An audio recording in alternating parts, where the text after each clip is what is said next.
All right, hi guys. So today we are starting a project that we're working on Thursday and Friday this week, 325 and 326 March. But this is about cultural foods, and a lot of these are on your reference sheet already, so they shouldn't be brand new words to you. A lot of your options, however, some of them are really specific food choices, and I wanted to give you a fun variety so everyone can kind of pick something different. So El Proyecto de Comida Cultural is a project of cultural food, right? La comida. So you're going to choose one of the foods from this slide. All right, you have lots of options, some that we've talked about: la paella, las pupusas, el gazpacho, el mofongo, la empanada, los tostones, el flan, los tamales.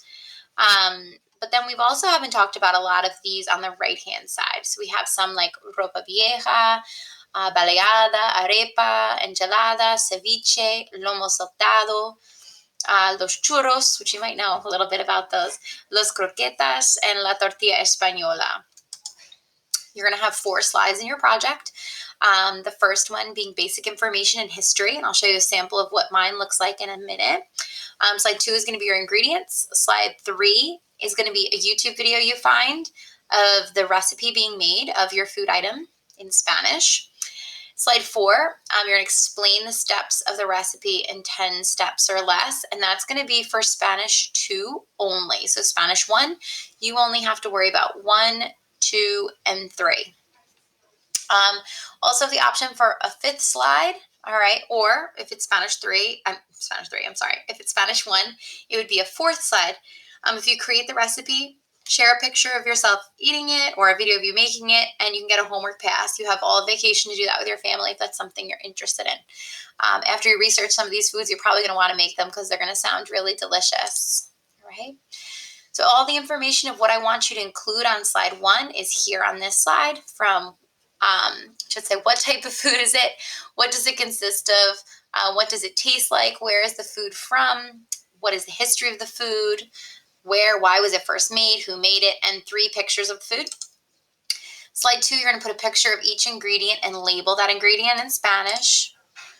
3 is going to be your YouTube video. It's going to be in Spanish, and it shouldn't be more than 8 minutes, okay? Try to find a shorter one. You might have to look a little bit, but this is a project. It should take some work, and you're going to embed that video into the slide, all right? And slide 4 is for Spanish 2 only. I made you guys a list of words, and you're going to make a list of 10 or less steps how to make your recipe. And these words will be some command words that you're going to need, like cook, cocina, or mix, or cut, or boil, fry, put. That's one we use a lot in recipes, right? Or heat up, measure, or make. So here's my sample project. So I did my slides. I did mine on El Taco because we already talked about it in class, really. So I feel like I could get away with using this one. It's not on your list. And this is my history slide with my 3 pictures. And I answered the questions that were outlined that were needed for slide 1. And I have a lot of information on here in English, which is okay. Then I have my ingredients slide, which had to be in Spanish, which was labeled on slide 2.